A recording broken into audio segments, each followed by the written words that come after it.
Hi girly pop, or boily pop, I don't know, whoever you are. I'm going to talk about scoliosis and kind of things they don't tell you about having it or the surgeries, but also just, you really got to go through it to understand it. And if you hear a little chip chopper in the background, because my cat decided to eat right now. So, if you watched me, you well know I have scoliosis. If you haven't, I have like an entire series on all my surgeries because I've had 6 back surgeries, and I will like skim through it. I got diagnosed with scoliosis at 11 with like a 40 degree curve, something like that. Went through getting the brace. We decided to do halo traction before we got magnet rods, which were rods that grew in my spine. Everything got set up, ready to go on that halo. My degree came to about a 90 degree curve for my scoliosis. I was in the halo for 2 months. Then when my surgery for my magnet rods came, I ended up dying. There's a whole video on that. I don't really like it because it was like 2 years ago when I made it, but there is a video on it. Came back to life and had those for 2 years, then had about 4 or 5 more operations for all different reasons. But I will also verify that some of these issues or experiences I have with scoliosis isn't the scoliosis, it is my Marfan syndrome. There's also a video on that, but I have Marfan syndrome, which is a genetic tissue disorder, and basically means nothing in my body is held down. That's what gave me scoliosis, is the Marfans. So my limbs dislocate. I've had all sorts of surgeries. I had my feet redone. I used to have a chest hole, yada yada. Basically, my Marfans made my scoliosis worse, but it also was a lot of reason I had to have back surgeries, because my Marfans made it where the rods in my spine weren't held down either. So they kept puncturing things and popping out of my back. Now, for the scoliosis part, I just want to rap about it. I haven't really touched on scoliosis. I actually get a little like weird with scoliosis, but I think that's just because it has been such a huge part of my life, and I've told the story and everything so many times. It's not that I don't want to tell it, I feel like people already know it. I don't want to like chatter people's ears off with this information, but I gotta remind myself that one, I want my career to be helping people with this part of my career, one of my careers, and I also haven't really put it out there that much, so like for you guys it's new. Point being, this is my effort to get better about it. So one of the things I want to mention, which they kind of touch on, they kind of don't, they kind of skip over it, at least they did for me. Also, I was a kid going through this, so it's very different getting diagnosed with scoliosis as a child versus as an adult. You get treated differently just for your age in medical. So this is from like a child's standpoint. You cannot bend.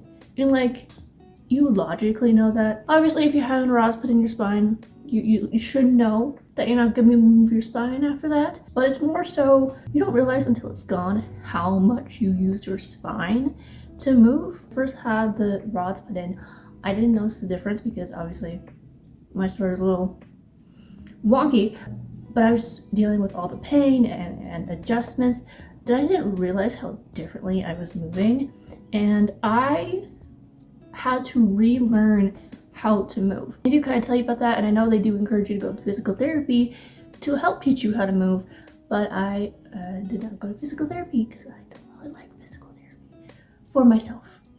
You have to go to physical therapy unless you don't want to. Then you don't, but I encourage it. Like, it's getting out of bed. And when a normal person gets out of bed, they just tuck and roll, get out of bed, maybe sit up a little bit. But when I first got out of bed with my new rods, it was like Count Dracula raising from his coffin, because it was just like straight up or straight to the side.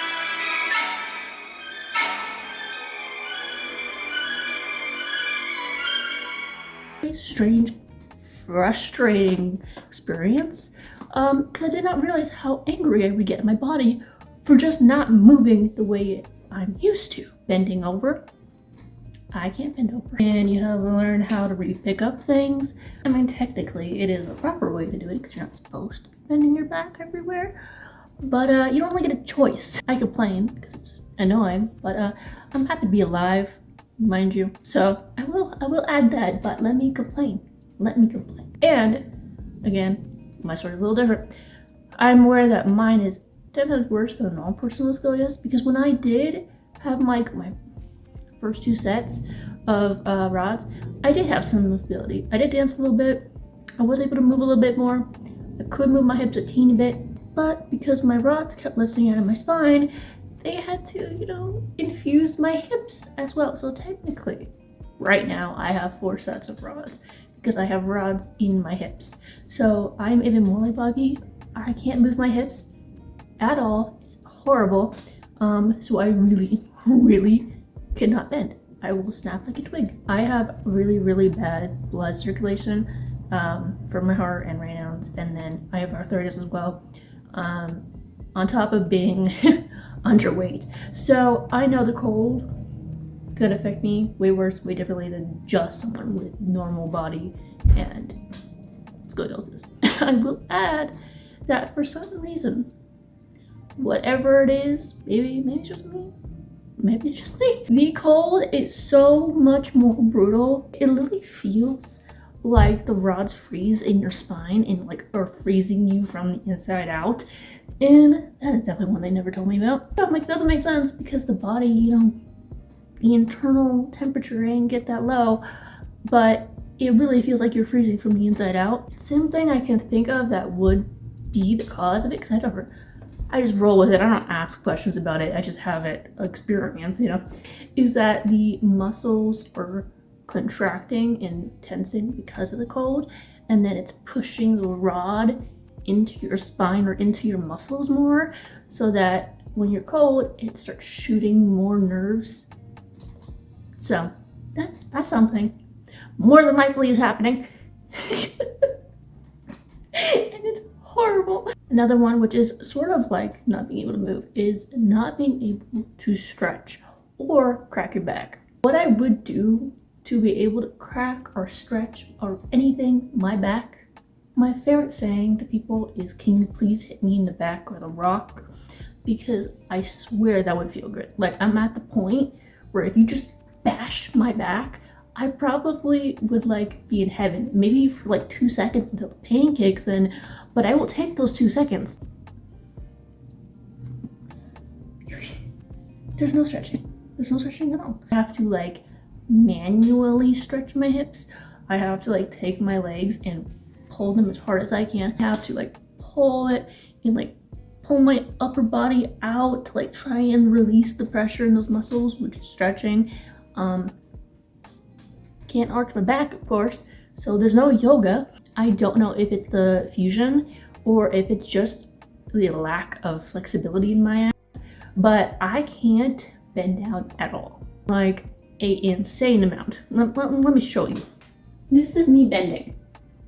This is literally as fucking far as I can go without bending my legs. So you don't get the stretch. That you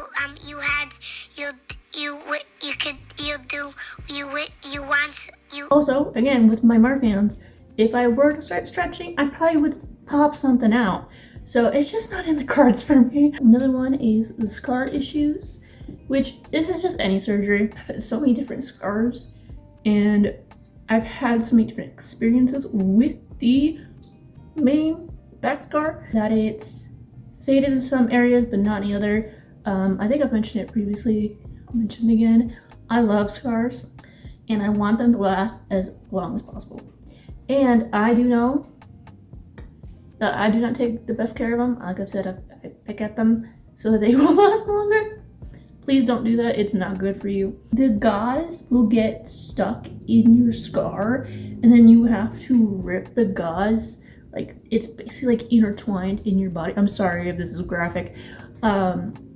And yeah, that's definitely something I did not know was going to happen. Because usually you take your bandages off yourself. It feels so scary. It feels like it's gonna rip your back open, but it won't.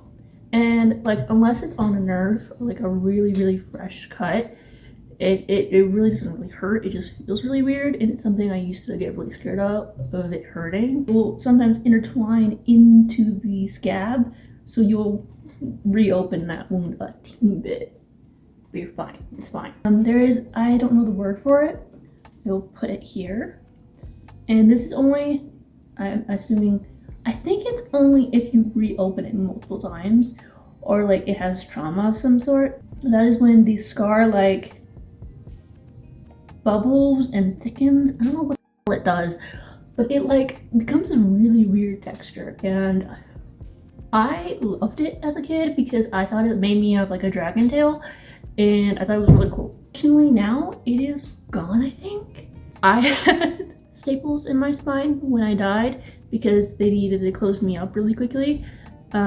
So getting those plucked out of your back and then having little puncture wounds all over like the scar was such a weird experience. Painful as shit the first time because I've had them twice. Second time actually wasn't that bad. Like it hurt, but like it wasn't that bad. First time was brutal.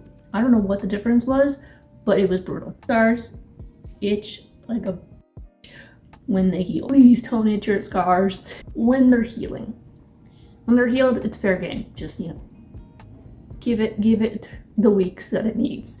But they're super itchy and it's super annoying. And if you're like me, who can like completely twist their arm in the back, full range of it, and just don't. Another one is kind of the sensation you feel when you first wake up with having the rods. First set, obviously, a lot was going on after I got through all the like initial pact of waking up and stuff. I felt great. First week, literally when I got out of the hospital, I went shopping. I felt really supported. I felt like relief. I felt like I could actually sit up straight and I wasn't fighting myself the whole time. And that was fantastic. But I also was on a lot of drugs. Drugs were off. The pain set in. Let me tell you, not only the pain, I mean, it comes and goes. You like obviously have chronic pain, but mine's a little different. After a few weeks, it leveled out. But the first few weeks of healing, I don't know what it is with doctors and telling me that I'm not gonna feel pain. So much pain, dude. But I started having these sensations of like I was stuck in a box. Like even though I felt really supported, my body realized that it wasn't just like wearing a brace for an hour. It literally could not ever move the way it wanted to again, like relearning how to move. It started freaking the f out. When I started freaking out, I started feeling claustrophobic. I felt like my spine was like crammed in a box, and yeah, horrible. But luckily that sensation, you know, it goes away once your body gets used to it. It's just that first hit is like, what is happening? I had some good days, some bad days, but I don't know. I do wonder if other people with scoliosis can have scoliosis and have the surgery and then be pain-free for the rest of their life. I've never, obviously, but I know our fans. I know that most people with scoliosis, at least that I have come across, have chronic pain. So I am curious if you can. I assume you can have the surgery without having pain. It's just how common is it? I don't know. Like genuinely, no clue. Once I was at the end of my magnet rods, I was gonna get my forever rods. I had that sensation of feeling like you're in a box, and it wasn't just because my body was adjusting to the metal in it. My lengthening rods that put in to help me grow through puberty were too short for the height I was supposed to be.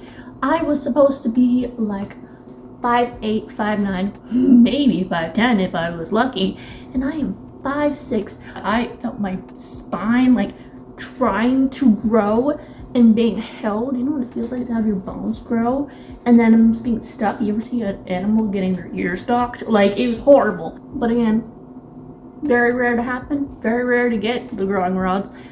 So I mean, I am grateful that I wasn't stunted at 11. Let's just say that. I'm very grateful to be alive. It's just holy shit. Even though I struggle, if I feel pain today and I struggle today, but the struggle I feel today would have been nothing compared to the struggle I would have felt today if I never took the surgery. I would be dead. If I did not have those surgeries, any of them, I would be dead. My spine would have concaved on itself, crushed my organs, and killed me. it's like it was inevitable. That's why we had to do it as soon as possible. So even though it sucks, these are annoying things to be a part of life, for my life, that I have to experience. And if you have scoliosis, probably gonna have to, you know, have your own version to them. In hindsight, it's much better to be frustrated with these aspects than, you know, not be here. So it is always going to be a great thing that these are the complaints. I am grateful that these are my complaints, because they could be way worse to happen, and I have to rethink it or do it differently, or realize I can't do it like somebody else is supposed to, and then I'm like, oh, scoliosis. You lose a lot of activities, and I did fight that. I fought it for you if I can have you avoid the same mistakes I did. But I put myself in the hospital because I didn't want to listen to my doctors or what my body needed, or just the rest of my life. There's a lot of times, and I still struggle with this every day, of trying to accept and still push yourself of your illness. And with scoliosis, something I always try to push and push and push, and then I end up usually sometimes pushing it too hard, and I will eventually find that balance. But you know, give me another decade. No, I have learned my lessons long ago. I will always strive to improve myself, always gonna, and I have. Thank you very much. I know you're not believing me. I'm just, you know, saying, like, to myself, I have improved. And scoliosis is it's an intense thing. It is.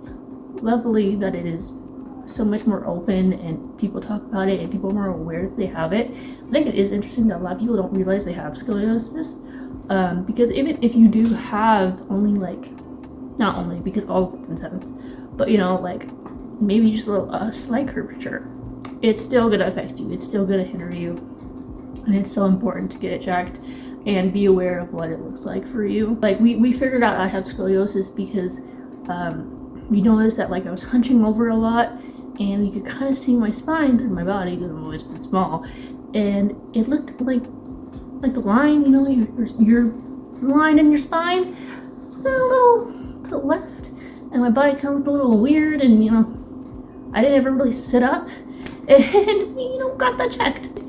It can be really, really overwhelming, because you do lose some things if you are a very physically active person. Lose it in a way where you don't get to do those parts of yourself anymore. You just have to do them differently, which is better, but still a hard pill to swallow.